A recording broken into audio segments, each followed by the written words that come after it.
इसलिए मानिए, राम के नाम को मानिए, गुरु करे न करे गुरु को मानिए, नकली को छोड़िए, असली की शरण में जाइए। पौंडक नकली भगवान बना, दो असली थे, दो लकड़ी के लगवा लिए, भगवान ने इसका भी उद्धार कर दिया। इधर बलराम भैया ने ब्रज यात्रा की, तब तक उधर दुर्योधन सुदाम राजन लक्ष्मणा शिवजया और स्वयंवरस्ता महरत सांबो जाम्बती सुता। दुर्योधन ने अपनी पुत्री लक्ष्मणा के स्वयंवर की घोषणा की। सांब भी थे उसमें। 56 करोड़ यदुवंशियों में सबसे ज्यादा सुंदर कृष्ण जाम्बती पुत्र सांब है। 56 करोड़ में ये स्वयंवर में बैठा था। जैसे लक्ष्मणा परमाल लेकर के चली तो सामने पकड़ लिए दोनों हाथ, सर झुकाया और जब माला के बीच में सर पहुंच गया तो सीधा कर दिया। माला पड़ गई शाम के गले में। जितने लोग बैठे थे सब ताली बजा के हंसने लगे। दुर्योधन का अपमान हो गया, क्योंकि यद्यपि जग दारुण दुख नाना सबसे कठिन जात अपमान। और जब दुर्योधन का अपमान हो गया तो शाम को बंदी बना लिया। नारद जी ने उठाई बिना कन्हैया के पास पहुंचे, बोले महाराज जी एक रजिस्टर बनवा लो, उसमें सबके नाम लिख लो और रोज हाजिरी भर लो, तो कम से कम पता लग जाएगा कौन प्रेजेंट है कौन अब्सेंट है, किसकी उपस्थिति कौन अनुपस्थिति। तो भगवान बोले कोई खास बात? बोले हाँ तुम्हारा पुत्र कहाँ है? श्याम। भगवान बोले हाँ उसका पता नहीं। बोले पता नहीं, दुर्योधन की कारागृह में है। अब भगवान सोच रहे किसे भेजा जाए। उसी समय बलराम भैया आ गए। बलराम जी से कहा आप चले जाइए। बलराम जी ने दुर्योधन को जाकर समझाया। हालांकि दुर्योधन जब नहीं माना तो बलराम जी ने कहा हस्तिनापुर को ही नस्तानाबूद कर देंगे, डुबो देंगे हम यमुना जी में। हल्की नोक में फांस लिया। एक बार कर्षण किया, दीवारें हिल गई। परिणाम स्वरूप मंत्रियों से मंत्रणा करके दुर्योधन ने अपने गुरु से क्षमा मांगी और अपनी बेटी का विवाह शाम के साथ संपादित कर दिया। इसके बाद भगवान को 2 निमंत्रण मिले। एक निमंत्रण है युधिष्ठिर के राजसूय यज्ञ का और दूसरा निमंत्रण है जरासंध की कारागृह में बंद 20,000 राजाओं का। और दोनों निमंत्रण एक दिन एक समय एक साथ भगवान को मिले। इसलिए अब अंतर्द्वंद में फंस गए कि किस निमंत्रण को पहले स्वीकार करें, कहाँ हम पहले जाएं। तो उद्धव जी ने इस समस्या का समाधान किया। उद्धव जी ने कहा यष्टव्यम राजसूये दिक् चक्र जैना विभु अतो जरासुतजय उभ्यार्थो मधुमम। उद्धव जी ने कहा मेरा एक मत है। क्या? बोले जब कोई राजा राजसूय यज्ञ करता है तो सबसे पहले होती है दिग्विजय। तो आप युधिष्ठिर के यज्ञ में चले जाए, दिग्विजय हो तो उसी में आप जरासंध का उद्धार और 20,000 राजा मुक्त। भगवान को ये मत अच्छा लगा। युधिष्ठिर ने दिग्विजय की घोषणा की तो भगवान ने सेना साथ में नहीं की। भीमसेन अर्जुन कृष्ण लिंग धराश्रय। भगवान ने भीम अर्जुन को साथ में लिया, 3 लोग। और तीनों लोगों ने क्या किया? राजसी वस्त्र त्याग दिए, बढ़िया कमंडल दंड और बढ़िया मस्तक पर चंदन गेरुआ कपड़ा, संत का वेश बनाकर जरासंध के यहाँ पहुंचे। जरासंध ब्राह्मण सेवी था। देखो द्वापर युग के महाभारत काल में 2 सर्वश्रेष्ठ दानी थे। एक तो दानवीर कर्ण और दूसरा दानवीर जरासंध। लेकिन दोनों के दान में केवल एक अंतर था। कर्ण के दान में उदारता थी और जरासंध के दान में अभिमान था। केवल अभिमानी था ये। तो भगवान को इसने प्रणाम किया, आसन दिया, बोले मांगिए। भगवान बोले हम जो मांगेंगे वो मिलेगा। जरासंध का नाम नहीं सुना, बस यही अभिमान था, नाम नहीं सुना। भगवान बोले नाम सुना है इसीलिए तो आए। तो जरासंध का जब नाम सुना है तो मांगो। भगवान बोले युद्धम नो देहि राजेंद्र द्वंद्वसो यदि मन्यसे अयुद्धार्थिनो वयं प्राप्ता राजन्यान्न कांक्षणा। राजेंद्र जरासंध मुझे आकांक्षा है किसकी? बोले युद्ध की। गदा युद्ध, द्वंद्व युद्ध, कुश्ती।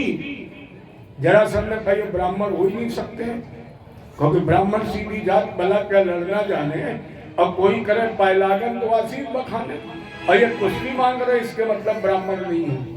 तो जरासंध ने पैनी दृष्टि से तीनों को देखा, और जैसे देखा तो कंधे पर धनुष और तूणीर टांगने के निशान, हाथ की तरफ देखा तो प्रत्यक्षा चढ़ाने की ठिकार। जरासंध ने कहा, युद्ध मांगने वाले कौन हो तुम? भगवान ने सोचा हमने अगर अपना नाम बता दिया तो कहा युद्ध ना दे, इसलिए भगवान ने कहा पहले इसका टेम्परेचर बढ़ाओ।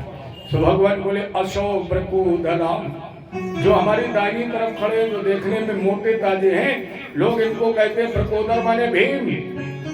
जरासंध ने कहा, हम तुमसे पूछ रहे, तुम दूसरे का नाम बता रहे, तो बताओ तुम कौन हो? भगवान ने सोचा तीर अंधेरे में चलाया, लेकिन बिल्कुल निशाने पर लगा है, क्योंकि अब जरासंध का स्वर बदल गया। अब जरासंध की आंखों में लाल लाल डोरे पड़ गए, भौमें चढ़ गई, इसलिए आवेश में पूछा, तुम कौन हो? भगवान बोले, पार्थस्तस्य भ्राता अर्जुनो हय्यम, ये जो हमारी दूसरी तरफ खड़े हैं, ये हमारी बुआ के लड़का भीम के छोटे भैया। जरासंध का दुनिया का रिश्ता बता रहा है, और हम तुम्हारा नाम पूछ रहे, कोई रिश्तेदारी करनी है? तुम बताओ तुम कौन हो? भगवान बोले, पार्थस्तस्य, लोग इन्हें पार्थ, धनंजय, कपिध्वज, श्वेतवादी, अर्जुन कहते हैं। जरासंध का तेरी जीभ बहुत कैंची की तरह चलती है और नाम नहीं बता सकते, तुम बताओ कौन हो? भगवान बोले, अनियोर मातुलम माम कृष्णम जानी तेरे पुन। अरे जरासंध, हम अर्जुन के मामा के लड़के, मेरा नाम कृष्ण, और तुम्हारा जन्मजात शत्रु, जिसने तुम्हें 17 बार युद्ध भूमि में तेरे अक्षणी का संहार करके हराया, वही द्वारकाधीश कृष्ण हूं मैं। जरासंध ने कहा, अरे भगोड़े, अब आए हो इन दो को लेके, 17 बार किया दे, 18वीं बार वाली भूल गए, जब प्राण बचा के समुद्र के भीतर घुस गए। और जो मुझसे एक बार हार जाता है, उससे हम दोबारा युद्ध नहीं करते, तुम बेकार। और जैसे जरासंध ने कहा तुम बेकार, भगवान ने पाए पुचकारे, बोले चलो मुकद्दर से हम बचे। अर्जुन से भी कहा, अर्जुनो न भवेत योधा, अर्जुन को योद्धा नहीं है। आप धनुष बाण का युद्ध मांगते, हम मान लेते, और तुम मांग रहे हो कुश्ती, ये लड़ना क्या जाने, तुम मांग रहे हो गदा युद्ध, ये क्या जाने इसके शरीर का वजन 40 किलो, हमारी गदा का वजन 40 कुंटल, उठा के रख दे तो चूर्ण की तरह पिस जाएगी, इसलिए तुम भी बेकार हो। अर्जुन ने पाए कुछ खा दी। अब भीम की तरफ देखा, जरासंध ने 3 बार देखा, बोले भीमस्तुल्य बलो मम, भीम हमारे बल में बराबर, आओ भीम। भीम ने मन में सोची, तुम ही हम ही अकेले तुम्हें मरे, तुम खड़े मुंह थे, खड़े बोले लड़ जा। भीम और जरासंध की कुश्ती कितने दिन हुई? 27 दिन। 27 दिन युद्ध अनिर्णीत रहा। अगर हमारा आपका दुश्मन आज के परिवेश में 27 मिनट के आधी रात में घर आ जाए तो राम ही मालिक है, लेकिन उस समय का धर्म युद्ध देखिए, दोनों साथ सोते हैं, साथ जागते हैं, साथ नहाते हैं, साथ भोजन करते हैं, और साथ में ही अखाड़े पहुंचते हैं। और जब अखाड़े में पहुंचकर दोनों वीर उठाते थे गदा, तो कहते थे या तो रहेगा जरासंध या भीम, और जैसे सूर्यास्त हुआ गदा रख दी, दोनों ने हाथ मिलाए, आलिंगन बंद कर दिया। ये धर्म की, ये भारत की परंपरा थी कि जब भीम भोजन करके लेटते थे तो जरासंध पैर दबाता, जरासंध भीम को मालिश करके पूछता था, भीम कहीं चोट तो नहीं लग गई, कहीं दर्द तो नहीं हो रहा। ये धर्म था भारत का। 27वें दिन बीत गया। आज भगवान ने भीम से कहा कि कल मेरी तरफ देखना, और जैसे 28वें दिन युद्ध भूमि में पहुंचे, अरे भीम की कहा झपटा भी जरासंध के सामने टिक जाते। भीम को मुंह के बल पटक दिया, एक बार रगड़ा, भीम को ऐसा लगा आंखें निकल जाएंगी, इसलिए कातर दृष्टि से भगवान की तरफ देखा। भगवान ने सबकी निगाह बचाई और धीरे से तिनका उठाया, बीच से चीर दिया, दाहिना बाईं तरफ और बायां दाहिनी तरफ फेंक दिया। भक्तों के लिए तूने क्या क्या न किया, राधा कृपया, राधा कृपया। बिल्कुल नियम विरुद्ध कार्य कर दिया भगवान ने। ये नियम विरुद्ध था, लेकिन भगवान ने भक्त के कल्याणार्थ अनीत भी कर डाली और जरासंध को मारने का दांव बता दिया। देखो, जरासंध बृहदत्त का पुत्र था। बृहदत्त के 2 पत्नियां थी। निसंतानता को दूर करने के लिए संत ने एक फल दिया, और बृहद्रथ ने सोचा ग्रह कले ना हो, इसलिए उस फल को आधा आधा काट कर दोनों पत्नियों को खिला दिया। समय आने पर आधे आधे पुत्र का जन्म हुआ। बृहद्रथ ने कूड़ा समझकर फेंक दिया, लेकिन इनकी एक कुल देवी थी जिसका नाम था जरा। जरा ने दोनों ईश्वरों को जोड़कर जीवित कर दिया और इसका नाम रख दिया जरासंध। संध माने जोड़। भगवान इस रहस्य को जानते थे, परिवर्तित करा दिया। जरासंध का उद्धार हो गया। 20,000 राजा कारागृह से मुक्त। युधिष्ठिर के राजसूय यज्ञ में पहुंचे और जब यहाँ यज्ञ प्रारंभ होने की स्थिति आई तो भगवान कृष्ण ने वो कार्य किया है जिसके लिए हमें आपको डर लगता है। कथा में, भागवत में, यज्ञ में 2 ही चीजें पवित्र हैं। एक तो आगंतुकों के चरणों की धूली और दूसरे कल भंडारा में जो लोग भोजन करेंगे उनके जूठे पत्तल। वहां ये विचार नहीं करना चाहिए कि हम ये किस बिरादरी का है, कौन है। सबसे पवित्र अगर कोई कार्य है तो समय आगंतुकों के खाए हुए जूठे पत्तल स्वयं। जो कार्य किसी ने नहीं किया भगवान ने किया है। पत्तलें उठाना, पग धोना, केशों ने अंगीकार किया। और जब लोगों के पैर धोए, पत्तल उठाए तो भगवान को पद कौन सा मिला? जगत गुरु का। हालांकि शिशुपाल ने यहाँ विरोध किया क्योंकि शिशुपाल जन्म से ही भगवान को दुश्मन मानता। हालांकि भगवान ने समझाया, शिशुपाल कहाँ हम ठहरे गमार गांव में चराने वाले ग्वालियर, कहाँ तुम महावीर, क्यों हमको गालियां दे रहे हो? हालांकि यह प्रकृति का नियम है। क्या बोले? वीरों का बाल। शिशुपाल वीरों का बाल न पाका हुआ और निर्बल ही सदैव से सताए गए। और सिंह न बलि पर चढ़े कभी, अब बकरे ही बलवेदी पर चढ़ाए गए। पादप न टेढ़े कभी काटे गए और सीधों पर आरे चलाए गए।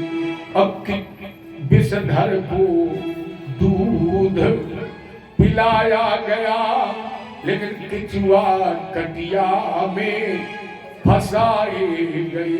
क्योंकि वीरों का बाल न बाका हुआ और निर्बल ही सदैव से सताए गए। ये नियम है।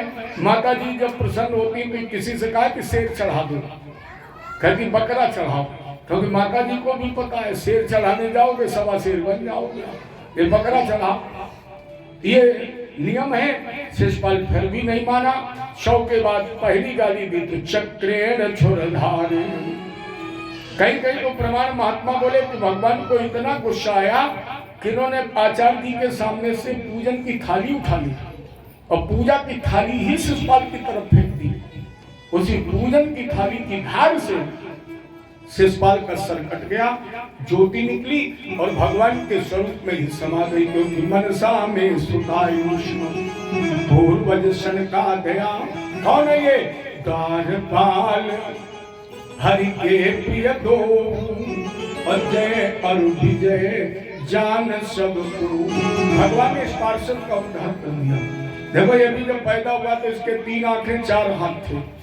आकाशवाणी हुई थी कि जिसके गोद में जाने से इसकी 1 आंख और 2 हाथ नष्ट हो जाएंगे, उसी के द्वारा ये मारा जाएगा। जब भगवान कृष्ण ने इसे गोद में लिया तो 1 आंख और 2 हाथ ये गायब हो गए।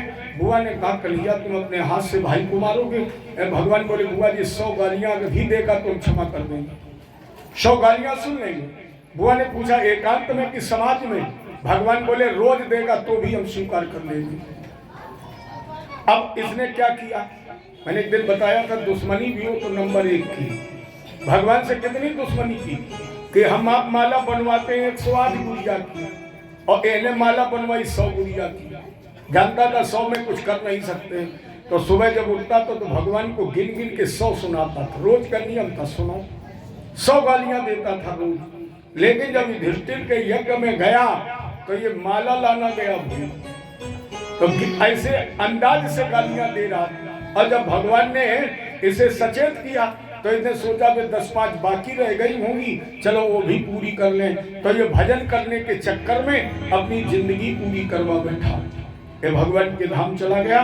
यहीं पर द्रौपदी के द्वारा दुर्योधन का अपमान हुआ और एक वाक्य बोला गया, अंधों के अंधे पैदा होते हैं। यही महाभारत का कारण बना है। देखो, जहां युद्ध ना होता हो, विनाश कराना हो, वहां दो को आगे करिए, नारी को, मामा को। ये दोनों युद्ध के कारण हैं। अगर द्रौपदी ना होती, सीता ना होती, देवकी ना होती, मामा कंस ना होता, मामा शकुनी ना होता, मामा मारीच ना होता, आला में अगर मामा माहिल ना होता, खेत में गेहूं के मामा रूपी खरपतवार ना होता। और सबसे बड़ा कारण जानते हो, जबकि सारे जहां से अच्छा हिंदुस्तान हमारा, हम बुलबुले हैं इसके, ये गुलशिता हमारा। मेरा भारत महान, भारत भारत था, भारत भारत है और भारत हमेशा भारत रहेगा। लेकिन एक कमी है भारत में। भैया, हम चाहेंगे इस व्यासपीठ से उस कमी को सुधार लीजिए। और वो कमी आज से नहीं है, जिस दिन से धराधाम का निर्माण हुआ है उस दिन से भारत में एक दोष लग गया है। वो दोष को सुधार लीजिए। आप तो बहुत अच्छे लोग हैं। और वो कमी क्या है? अरे हमी ने हमी को जो खाया न होता, हमी ने हमी को जो खाया न होता, तो तीनों का ऐसे सफाया न होता।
तो दिल्ली के सम्राट पृथ्वीराज चौहान की मृत्यु न हुई होती, और अगर वो चौहान न मारा गया होता तो भारत कभी दास्ता की बेड़ियों में चकरा न गया होता।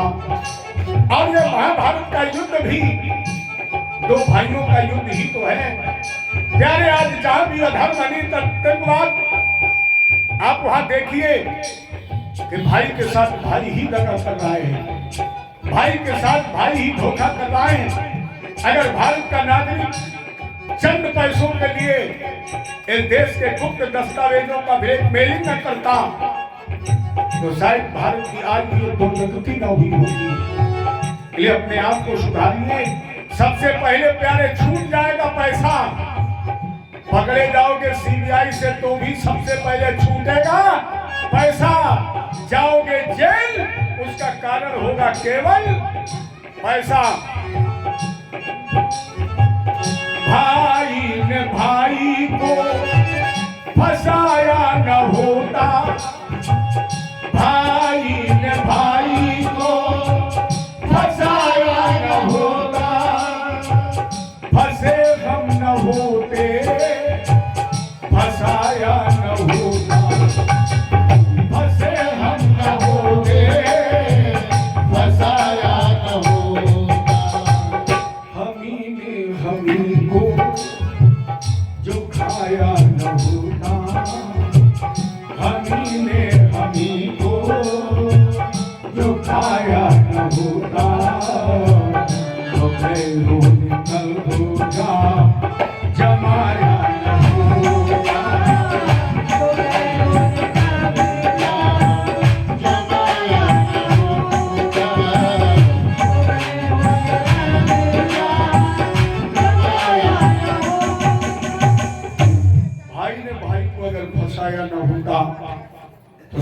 महाभारत का युद्ध भी न हुआ होता। और इसी महाभारत के युद्ध के अंतिम चरण में भगवान कृष्ण ने भीम को दाहिनी जंघा ठोक करके संदेश दे दिया।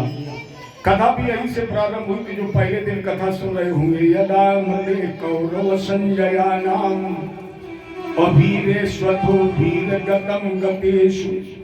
भगवान कृष्ण के संकेत से भीम ने दुर्योधन की दाहिनी जंघा तोड़ दी। महाभारत का युद्ध समाप्त हो गया। भगवान ने सत्य, न्याय और धर्म की ध्वजा फहरा दी और एक संदेश दे दिया, मानो सारा जोर लगा ले जमाना।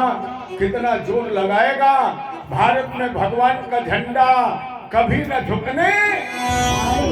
सारा जोर लगा ले जमाना, कितना जोर लगाएगा, भारत में भगवान का झंडा न कभी झुका था, न कभी झुका है और न कभी झुकेगा। जय जय श्री राधे राधे, जय जय श्री राम। इतना तेज क्यों बोले, धीरे से बोलिए। जय श्री राम। मिलेगा प्यारे आराम खाने को पकवान, इसलिए बोलो जय।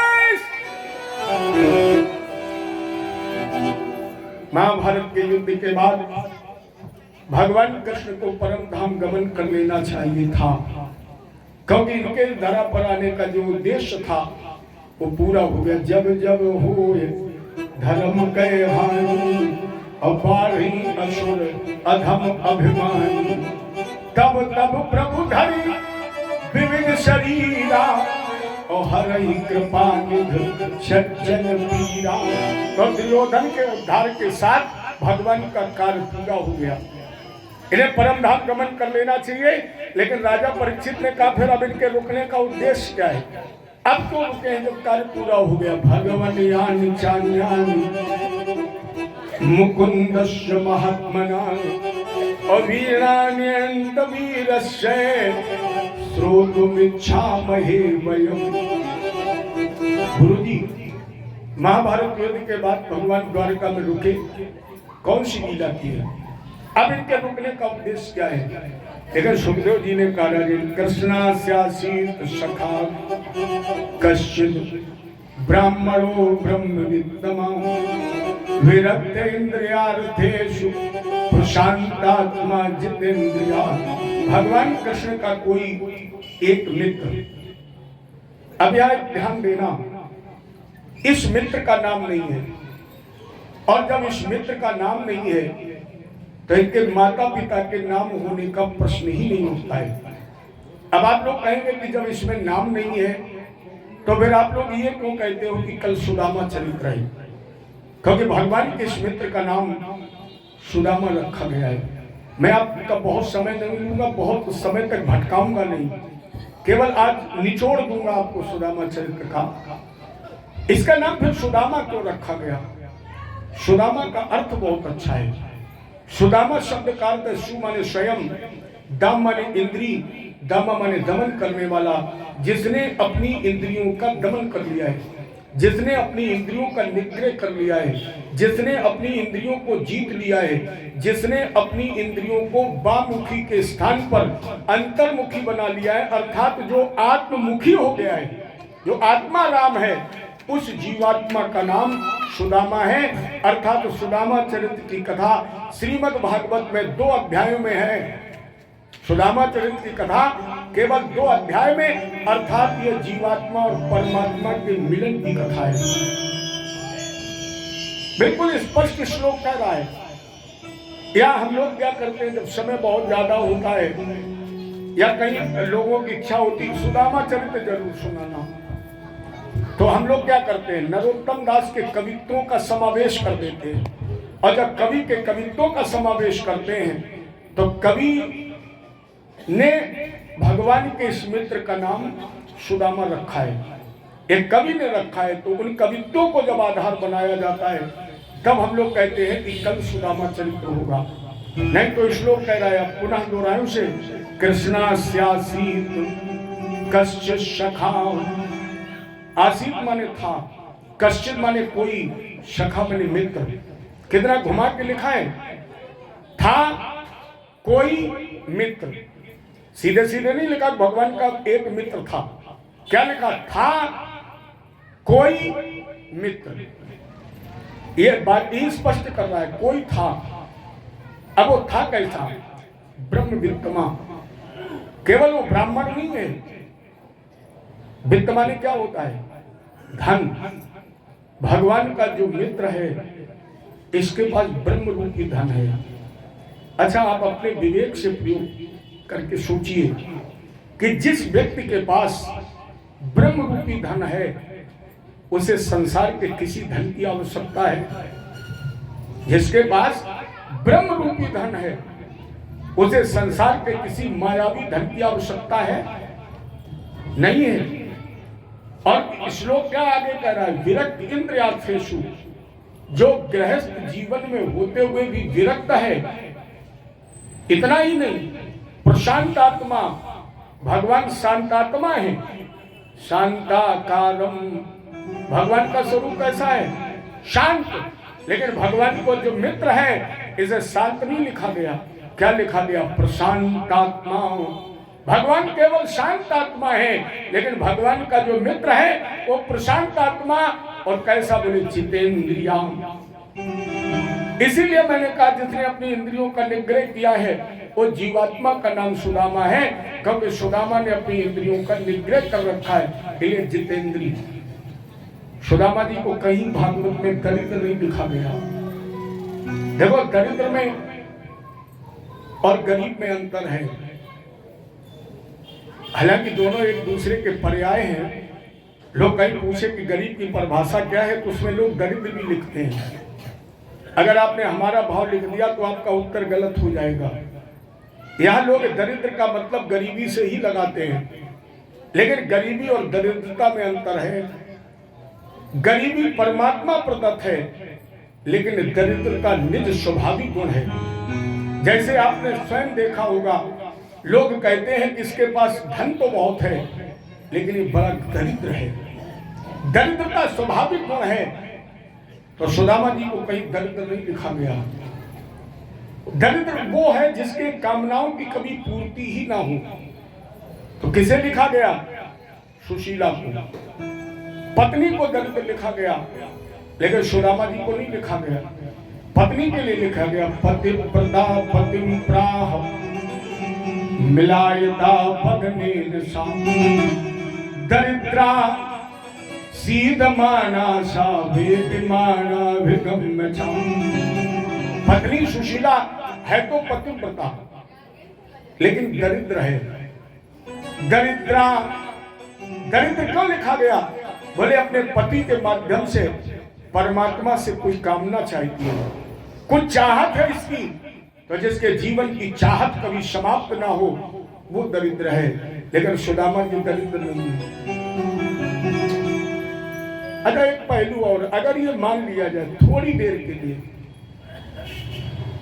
के लिए अगर ये मान लिया जाए कि भगवान के इस मित्र का नाम सुदामा है, मैं मानता नहीं लेकिन मान लूं थोड़ी देर के लिए कि भगवान के इस मित्र का नाम सुदामा है, और अगर इसका नाम सुदामा है तो फिर इनके नाम से एक नगर भी बसा है पोरबंदरगाह के पास, जिसका नाम है सुदामापुरी।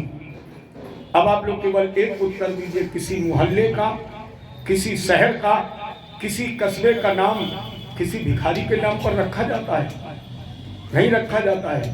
या तो वो बहुत विद्वान होगा, या बहुत बड़ा त्यागी होगा, या बहुत बड़ा बहुत बड़ा नेता होगा, या बहुत बड़ा पुरुषार्थी होगा, या बहुत बड़ा पैसे वाला होगा। उसके नाम से ही उस नगर का नाम रखा जाता है। और अगर यह नियम है तो फिर सुदामा गरीब नहीं है, क्योंकि इसके नगर का नाम सुदामापुरी है। ये पहले परंपरा थी। जब कोई नगर गांव बसाया जाता तो उस गांव का जो सबसे वयोवृद्ध और जमींदार व्यक्ति होता था, उस व्यक्ति के नाम से उस गांव का नाम करण किया जाता। इनकी स्थिति बिल्कुल ऐसी है जैसे नरसी की है। अब सभी लोगों ने पढ़ा, नरसी गरीब था। नरसी तो एक साहूकार का बेटा था, लेकिन कृष्ण की भक्ति करते करते सब कब चला गया पता ही नहीं लगा। उसी तरह सुदामा जी को पता नहीं लगा। ये तो पत्नी के साथ केवल कृष्ण भक्ति करते, पता कब लगा? जब सुशीला ने कहा कृष्ण के पास चले जाओ, सुदामा जी ने कहा भेंट के लिए तो कुछ है ही नहीं। तो सुशीला ने क्या किया, याचना करके लाई। क्या? 4 मुट्ठी चावल, और वो चावल कैसे थे? टूटे हुए। सुदामा जी ने कहा तुम्हारे घर में 4 मुट्ठी चावल नहीं है, ये टूटे हुए चावल लेकर के आई हो। सुशीला ने कहा महाराज जी तुम 4 मुट्ठी चावल अपने घर की बात कर रहे हो, पूरे आपके नगर में 4 मुट्ठी चावल किसी के घर में है ही नहीं। ये 4 मुट्ठी चावल हम 4 घरों से लेकर आई हैं। देखो अगर एक घर के होते तो वो चावल कितने भी टूटे होते लेकिन एक जैसे होते। लेकिन श्रीमद् भागवत में प्रमाण दिया गया, या चित्वा चतुरो मुष्टीन विप्रान पृथक तनुला। जो 4 मुट्ठी चावल सुशीला लेकर के आई है वो कैसे पृथक पृथक हैं। इसके मतलब 4 घर से। इससे लगता है कि केवल सुदामा गरीब नहीं हुआ है। सुदामा तो मुखिया था, लेकिन सुदामा जी ने इतना भजन किया कि इस गांव के सभी लोग भजन करते करते भगवान से जुड़ते जुड़ते सब कुछ कब चला गया, कहां चला गया, किसी को पता ही नहीं था। आज सुदामा को पहली बार पता लगा कि कृष्ण भक्ति में हम सब कुछ अपने लोगों के साथ लुटा बैठे। तो सुदामा ने कहा अब हम भगवान से मिलने जाएंगे। मेरा अपना जो भाव है कि सुदामा जी ने, देखो गांव का जो मुखिया होता है या आज के परिवेश में अपने मोहल्ले का जो पार्षद होता है, उसका दायित्व क्या बनता है कि अपने मोहल्ले का, अपने वार्ड का विकास करने के लिए वो अपने से बड़े अधिकारी से मिले, और जब अधिकारी के पास जाए, मित्र के पास, गुरु, मंदिर, कथा में जाए तो कुछ ना कुछ लेकर के जाए।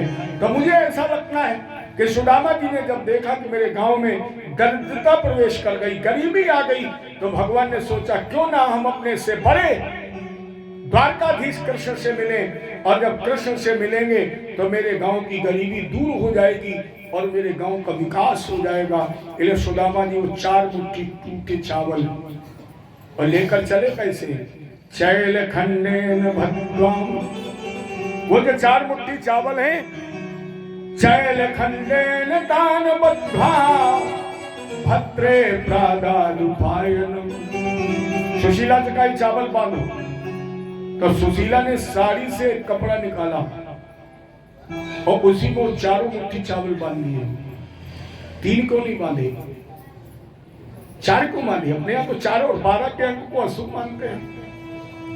अगर सुशीला चाहती तो 4 मुट्ठी चावल को 5 भी बना सकती, थोड़े थोड़े बचा के बना देती। और नहीं अगर बनाना चाहती थी तो 1 मुट्ठी चावल निकाल लेती, अपने लिए, बच्चों के लिए निकाल लेती। 3 मुट्ठी चावल भेजती, 4 ही मुट्ठी क्यों भेजे? प्यारे, जीवात्मा जब परमात्मा के पास मिलने जाता है तो उसके पास 4 ही चीजें तो हैं, धर्म, अर्थ, काम और मोक्ष। ये 4 मुट्ठी चावल नहीं है, बल्कि सुशीला रूपी सुबुद्धि ने परमात्मा रूपी कृष्ण से कहा, कन्हैया मेरा पति अपने 4 पदार्थ लेकर आपकी सेवा में आ रहा है, कृपा करना और मेरे पति के 4 पदार्थ स्वीकार कर लेना। सुशीला ने कपड़ा क्यों नहीं धोया, जबकि पानी की कमी नहीं है, समुद्र के किनारे ये नगर है, वस्त्र क्यों नहीं धोया?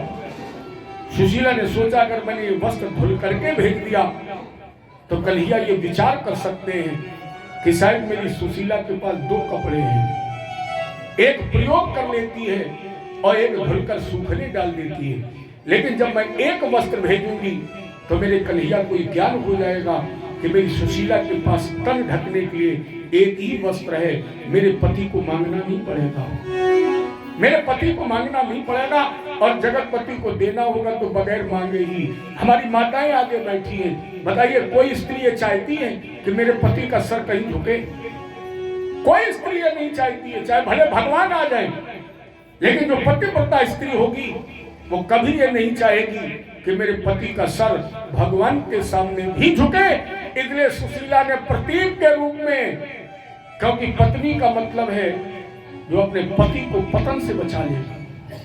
पहले आप लोगों को कहा जाता धर्म पत्नी, धर्म पत्नी का मतलब था जो अपने पति को धर्मोन्मुखी बना दे, अपने पति को धर्म से जोड़ दे।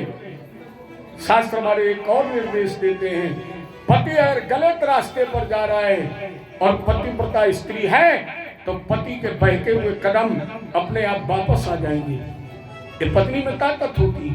अगर पत्नी की कुंडली में वैधव्य योग नहीं है तो पति को मारकेस लग जाए फिर भी उस पति का स्वर्गवास नहीं हो सकता है। अगर उसकी कुंडली में वैधव्य योग नहीं है तो पहले कहते थे धर्म पत्नी जो पति को धर्मोन्मुखी बनाए, इसके बाद हो गई पत्नी जो अपने पति को पतन से बचाए। लेकिन अब ये रिश्ते बढ़िया क्यों नहीं चल रहे? अब न तो धर्म पत्नी है और न पत्नी है। अब तो लोग के अगर कोई जा रहा और उसे पूछो तुम्हारे साथ कौन, तो वो तुरंत अकड़ के कहेगा भैया मेरे साथ है वाइफ। अब धर्म पत्नी पत्नी तो कोई कहता नहीं, कौन? बोले वाइफ। वाइफ का मतलब है wife is nice for human life. बाकी आप लोग समझदार हैं, हिंदी में अर्थ नहीं करूंगा। तो सुशीला तो धर्म पत्नी है ना। कहीं मेरे पति का सर न झुक जाए, इन्हें बगैर धुला हुआ वस्त्र भेज दिया। और ये चावल किस रंग के हैं? चावल किस रंग का होता है? श्वेत, सफेद। श्वेत रंग सत्कर्म का प्रतीक है, सद्धर्म का प्रतीक है, सद्गुणों का प्रतीक है। लेकिन ये चावल टूटे हैं। अच्छा, शुद्ध चावल जो होता है उसको क्या कहा जाता है? अक्षत। जो चावल शुद्ध होता है वो अक्षत कहलाता है। लेकिन ये अक्षत नहीं है, ये टूटे हुए चावल हैं। माने सुशीला ने बगैर धुले वस्त्र में बांध दिए वो 4 पदार्थ, और 4 पदार्थ बांध करके का कन्हैया मेरे पति के सत्कर्म टूट चुके हैं, मेरे पति के पूर्ण का छीण हो चुका है, मेरे पति के सद्गुणों का क्षरण हो चुका है। इन्हें टूटे हुए सद्गुणों के साथ मेरा पति आपके धाम आ रहा है। कन्हैया मेरे पति के 4 पदार्थ स्वीकार कर लेना। तो सुदामा जी वही सत्कर्म लेकर के चल पड़े, लेकिन वो टूटे हुए हैं। अब ये छुपा क्यों रहे हैं? ये तो मानव का स्वाभाविक गुण है। जितने सत्कर्म करेगा वो सड़क पर डुबकी पीटेगा। अगर कोई एक बार गया हो अयोध्या जी और उससे पूछो अयोध्या चलोगे, तो वो तुरंत चिल्लाएगा अरे अभी तो हम परसों अयोध्या गए थे। लेकिन इतने लोग बैठे। देखो एक बात और ध्यान रखना, जिस दिन से आपने होश संभाला है, जिस दिन से, उस दिन तक से आज तक आपने जितने भी अच्छे और बुरे कर्म किए होंगे वो सब आपको याद होंगे। जिस दिन से आपने याददाश्त संभाली होगी उस दिन से आज तक आपने चोरी की होगी तो भी याद होगी। अच्छा, इतने लोग बैठे हैं, ईमानदारी से बताइए है किसी में दम जो ये कह दे कि हम जब कक्षा 1 में पढ़ने गए थे तो हमने बगल वाले बच्चे की चौपटियां चुराई थी? बताओ कोई दम है? कोई कहेगा कि हमने चुराई थी? लेकिन याद है आपको नहीं, हमें भी याद है, हमें भी याद है कि हमने क्या किया है। आपको भी याद होगा आपने किया है। तो सुदामा को भी याद है। इन्हें क्या कर रहा है? वो जो पूर्ण टूट चुके हैं उन्हें बगल में छुपा रहा है, कोई देख ना ले, कोई जान ना ले। यही तो हम आप करते हैं। जो जनवाना है उसे छुपाते हैं और जो छुपाना है उसे प्रकाशित कर रहे हैं। सुदामा जी चलते हुए द्वारकाधीश भगवान कृष्ण के यहाँ पहुंचे। कन्हैया ने अपने मित्र सुदामा के चरण धोए। हालांकि कवि ने अत संयोग के अलंकार का प्रयोग किया है और आंसुओं से चरण धोए। मुझे तो ऐसा लगता है कि शायद भगवान कृष्ण ने भक्त शिवरी के कर्ज को अदा किया है, क्योंकि रामायण में भगवान के पैर शिवरी ने धोए हैं। भगवान ने कहा सुदामा हम उस भक्त शिवरी का कर्ज आज तुम्हारे पैरों को आंसुओं से धोकर अदा करना चाहता हूं। हे भगवान ने आंसुओं से पैर धोए। या अपने यहाँ लोग कहते हैं कि कोई थका हुआ पथिक अगर आपके दरवाजे आ जाए या हम आप बहुत थके हो तो लोग क्या करते हैं? थकान दूर करने के लिए बोले हल्का हल्का जल गर्म करो, उसमें थोड़ा नमक डाल दो, पैर धो लो, दर्द दूर हो जाएगा। कन्हैया ने सोचा मेरा भक्त मेरा मित्र सुदामा बहुत थका है, अगर हम जल गर्म करेंगे नमक डालकर तब तक मेरे मित्र को दर्द होता रहेगा। तो भगवान ने कहा हम पानी गर्म नहीं करेंगे, बल्कि अपने आंसुओं से पैर धोएंगे, क्योंकि आपको सबको पता है आंसू गर्म भी होते हैं और आंसुओं में नमक की मात्रा भी होती है। तो भगवान ने अपने मित्र सुदामा के दर्द का हरण करने के लिए शायद अपने आंसुओं से अपने मित्र सुदामा के पैर धो डाले, या भगवान ने सोचा कि हम ब्रह्मांड के सबसे सुंदर जल से अपने मित्र के पैर धोएंगे। और मेरी समझ में त्रिगुबिंदु से ज्यादा सुंदर और पवित्र कोई जल हो ही नहीं सकता है। सबसे अगर पवित्र कोई जल है तो आंसुओं का जल ही तो है, इसे मछली भी जूठा नहीं करती। इसलिए भगवान ने अपने मित्र सुदामा के पैर आंसुओं से धो दिए। अब जरा सोचिए, जिसके पैर ये पता ही नहीं लगता है कि सुदामा जी कहां से भिखारी बन गए, कहां से दीनहीन बन गए, जिसके चरण स्वयं भगवान धो रहे हैं, जो ब्रह्म का ज्ञानी है, उसे भीख मांगने की आवश्यकता क्या है। और केवल भगवान पैर नहीं धो रहे, जब भगवान ने पैर धोने शुरू किए तो इनके साथ पैर धुला कौन रहा है, इस पर जरा ध्यान दीजिए, बिल्कुल स्पष्ट हो जाएगा मेरा वचन, मेरा कथन। कौन पैर धुला रहा? अरे दाहिने कमल करते लिए कनक झारी हरिबामा। हरिबामा माने लक्ष्मी, दाहिने हाथ में लक्ष्मी जी कमंडल लिए हैं और पानी डाल रही है। बाम कमल करते पखारती चरण सुदामा। दाहिने हाथ से स्वर्ण कमंडल से हाथ जल डाल रही है लक्ष्मी रुक्मणी, और बाएं हाथ से पैर धो रही है। तो दाहिने कमल करते लिए कनक झारी हरिबामा, और बाम कमल करते पखारती चरण सुदामा। जासु चरण रज धरत ध्यान मुन जन्म गमाए, और जाकी गति नहीं शिव बिरंच पन्नग पति पाए।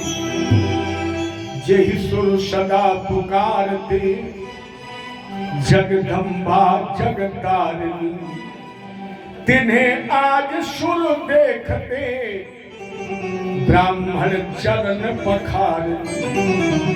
लक्ष्मी जी ब्राह्मण सुदामा के चरण धो रही है।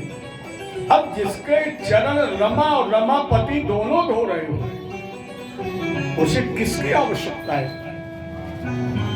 भगवान ने चरण धोए और स्वागत सत्कार के बाद भगवान ने केवल मित्र सुदामा के एक मुट्ठी चावल चबाई।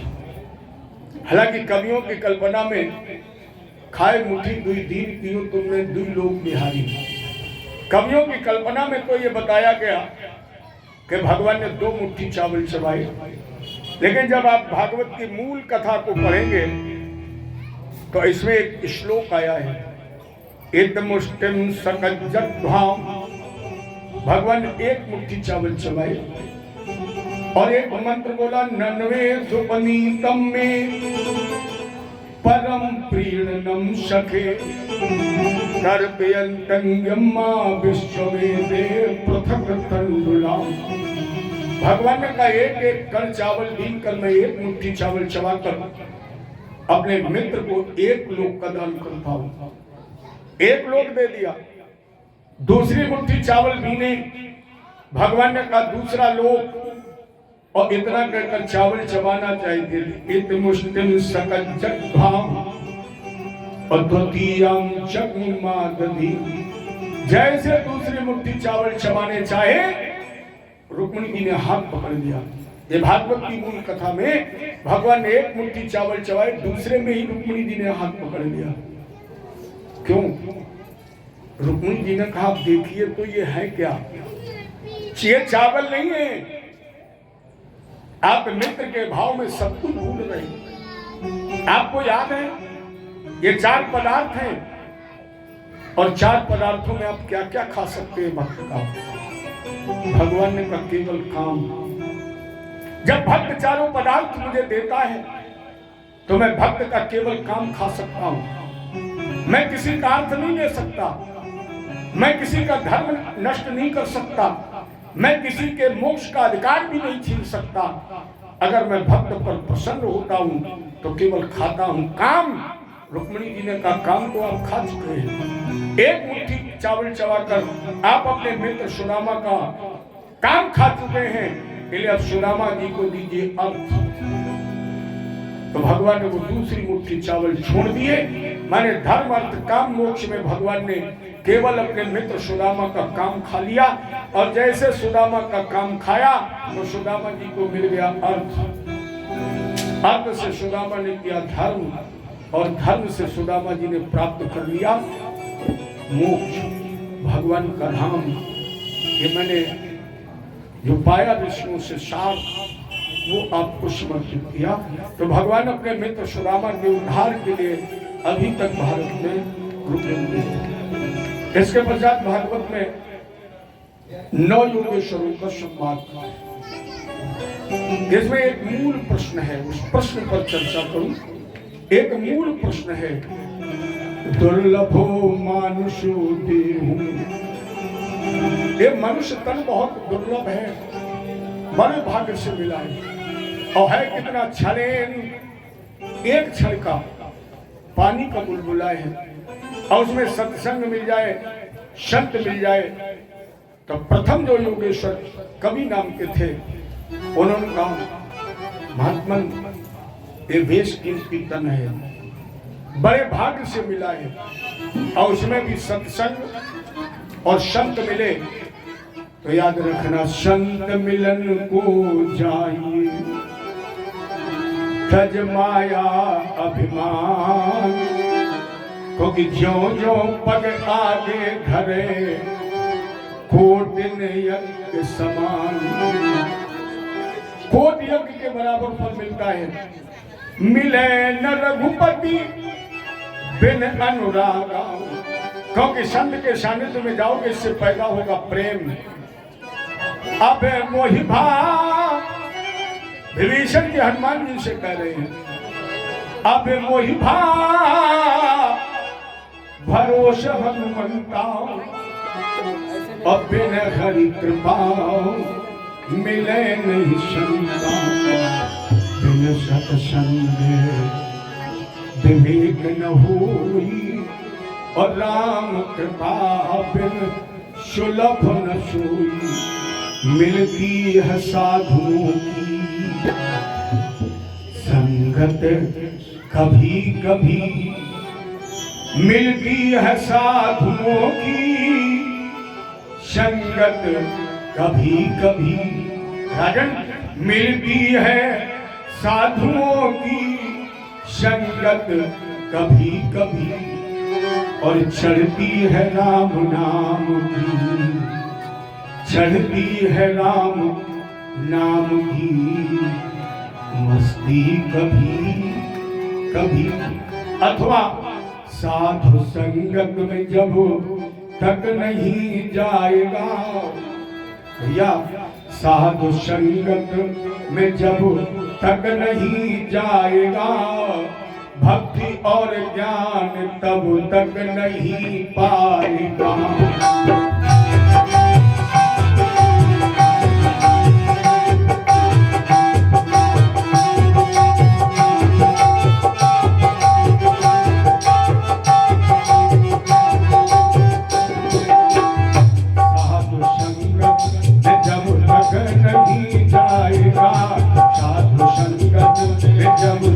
नहीं जाएगा, भक्ति और ज्ञान तब तक नहीं पाएगा।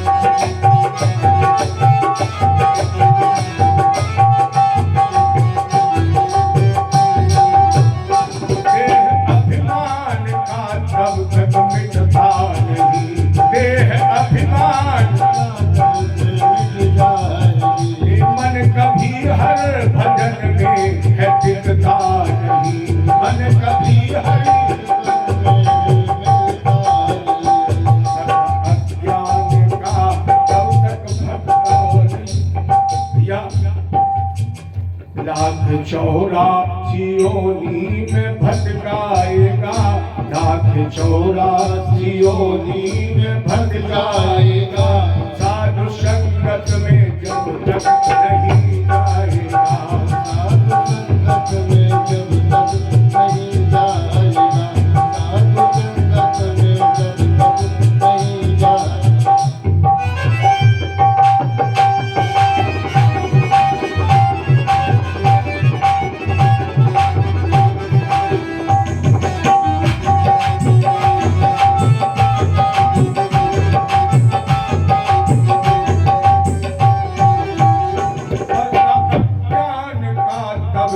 फटता नहीं, पर्दा आने जाने का फंदा बिकटता नहीं, आने जाने का फंदा बिकटता नहीं। चैन तब तक न मन को कभी आएगा, चैन मन को न तब तक कभी आएगा, साधु संगत में जब तक नहीं जाएगा, साधु संगत में जब तक नहीं जाएगा, साधु संगत में जब तक नहीं जाएगा। छल कपट दंभ जब तक कृपणता रहे, छल कपट दंभ जब तक कृपणता रहे, कुकर शूकर गधा बैल बनता रहे, कुकर सुकर गधा बैल बनता रहे। कैसे गोविंद के गीत तू गाएगा, अरे कैसे गोविंद के गीत तू गाएगा, साधु संगत में जब तक नहीं जाएगा, साधु संगत में जब तक नहीं जाएगा, साधु संगत में जब तक नहीं जाएगा। साधु संगत में जब तक नहीं जाएगा, भक्ति और ज्ञान तब तक नहीं पाएगा, साधु संगत में जब तक नहीं जाएगा, भक्ति ज्ञान जब तक नहीं जाएगा। साधु संगत में जब तक नहीं जाएगा, भक्ति और ज्ञान तब तक नहीं पाएगा, छल कपट दम्भ जब तक कृपणता रहे, भैया कुकर शूकर गधा बैल बनता रहे, कैसे गोविंद का नाम तू गाएगा, साधु संगत में जब तक नहीं जाएगा। इसलिए क्या करिए, संत मिलन को जाइए, तज माया अभिमान, क्योंकि ज्यों ज्यों पग आगे धरे कोटि मिलन समान। इसके बाद अभी हमने बीच में चर्चा की थी दत्तात्रेय जी के 24 गुरुओं की। देखो जीवन में दीक्षा गुरु एक होता है जो आपको काम में मंत्र देता है, लेकिन शिक्षा गुरु तो हमें आपको जीवन में अनेकों मिलते हैं। जिस दिन से हम आप इस धरा धाम पर आए और जब तक शमशान घाट तक नहीं पहुंच जाएंगे, तब तक हमें किसी न किसी से कोई न कोई शिक्षा मिलती है, और जिससे हमें शिक्षा मिलती है वो हमारा शिक्षा गुरु है। तो कुछ लोग कहते हैं दत्तात्रेय जी ने 24 की, हम भी 2-4 गुरु कर ले। नहीं, शिक्षा गुरु अलग बात है और दीक्षा गुरु अलग है। ये जितने भी गुरु दत्तात्रेय जी ने किए वो शिक्षा है, दीक्षा गुरु नहीं। दीक्षा तो एक ही से होती है। जैसे हम आप नर्सरी में पढ़ने गए वहाँ गुरु अलग है, प्राइमरी में गए वहाँ गुरु अलग है, इंटर में पहुंचेंगे वहाँ गुरु अलग है, नौकरी करोगे वहाँ भी गुरु अलग है। ये गुरु जिनसे हमें शिक्षा मिली। तो दत्तात्रेय जी ने कहा कि हमने अपने जीवन में 24 लोगों से मुख्य शिक्षा प्राप्त की है, और उन 24 में सबसे पहले मैंने गुरु बनाया पृथ्वी को, और पृथ्वी से मैंने शिक्षा ली माफ करने की, संयम की। पृथ्वी पर हम कितने अपराध करते हैं, लेकिन पृथ्वी कभी क्रोध करती है, कभी नाराज होती है, वो हमें आपको क्षमा ही करती है। उसी पृथ्वी की तरह संत का हृदय बिल्कुल विशाल होना चाहिए। इसके बाद मैंने गुरु किया आकाश को। आकाश से मैंने क्या शिक्षा ली? अखंडता की। जिस तरह आकाश अखंड है उसी तरह संत के विचार भी अखंड होने चाहिए। इसके बाद मैंने गुरु बनाया हिरण को। इससे क्या शिक्षा दी? दत्तात्रेय जी ने कहा कि हिरण अगर बीना की आवाज सुनकर मोहित ना होता तो कभी उसका शिकारी शिकार नहीं कर सकता। उसी तरह संत को कभी कानों का आसक्त नहीं होना चाहिए। अगर वो कानों का आसक्त हो गया तो निश्चित है कि उसकी भी दशा मृग जैसी हो सकती है। इसके बाद मैंने मछली को गुरु बनाया। अच्छा, मछली अगर जीभ के चक्कर में न पड़ती तो किसी दूसरे का स्वाद बनती, क्योंकि मछली अपनी जीवा के स्वाद में और बंसी में फंस जाती है तो फिर वो खा भी ली जाती है। उसी तरह संत के सामने जो भगवत कृपा से प्रसाद आ जाए उसमें वो स्वाद मत ढूंढे।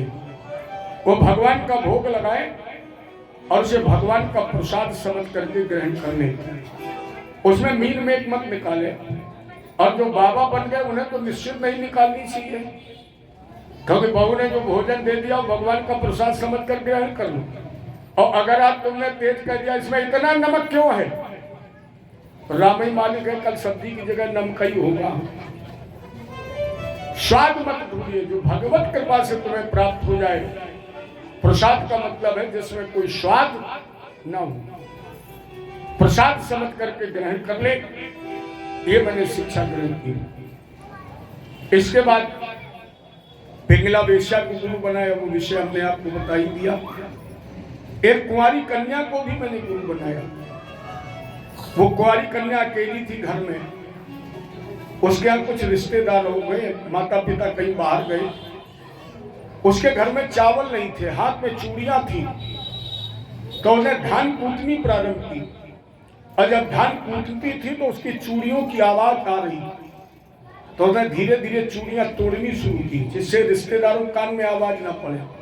आवाज कब तक हुई? जब तक 2 चूड़ियां हाथ में रही।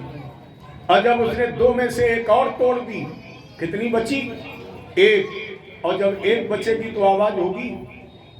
ये मैंने उस कुंवारी कन्या से शिक्षा ली कि अगर संत के साथ चूड़ियों की तरह 2-4 हैं तो फिर खटपट के लिए एकांकी रहेगी। मैंने शिक्षा दी। इसके बाद मैंने अजगर को गुरु बनाया। अजगर को जब भूख लगती है तो मुंह खोलकर बड़ी लंबी श्वास खींचता है, और उस खींचने के द्वारा उसके मुख में जो चला जाता है उसे वो अपना भोजन समझकर उस दिन जीवन गुजार लेता है। इसी तरह संत को एक बार प्रयत्न से प्रारब्ध जब बस जो प्राप्त हो जाए उसी में उसे संतोष कर लेना चाहिए। मैंने ये शिक्षा दी। इसके बाद मैंने सर्प को गुरु बनाया। इससे क्या शिक्षा दी? सर्प आपको बाहर भले ही 2 मिल जाए, लेकिन जब ये बिल में प्रवेश करता है तो अकेले ही प्रवेश करता है। एक बिल में कभी 2 सर्प नहीं रह सकते हैं। ये मैंने शिक्षा सर्प से ग्रहण की। इसके बाद मैंने बाण बनाने वाले को, जैसे मैं बाण बनाने वाला बाण बनाता है उस समय उसकी दृष्टि केवल उस बाण की नोक पर होती है। अगर उसकी आंख जरा सी भी हिल जाए तो बाण बेकार हो जाए। तो जिस तरह बाण बनाने वाला एक लक्ष्य से, एक दृष्टि से उस बाण की नोक को देखता है, उसी तरह संत को भी केवल एक लक्ष्य याद रखना चाहिए, और वो लक्ष्य परमात्मा दर्शन। केवल एकमात्र उसकी निगाह में। याद है जैसे मैं द्रोणाचार्य ने धनुर्विद्या सिखाई तो कौरवों की परीक्षा ली, धनुष बाण देकर पेड़ पर एक चिड़िया मिट्टी की बना, बताओ तुम्हें क्या दिखाई पड़ रहा है? तो सबने कहा चिड़िया है, पेड़ है, तुम हो। हम बोले धनुष बाण रख दो। 4 युधिष्ठिर, भीम, नकुल, सहदेव ये भी परीक्षा में फेल हो गए। कैसा लक्ष्य हो? अर्जुन के हाथ में धनुष बाण दिया।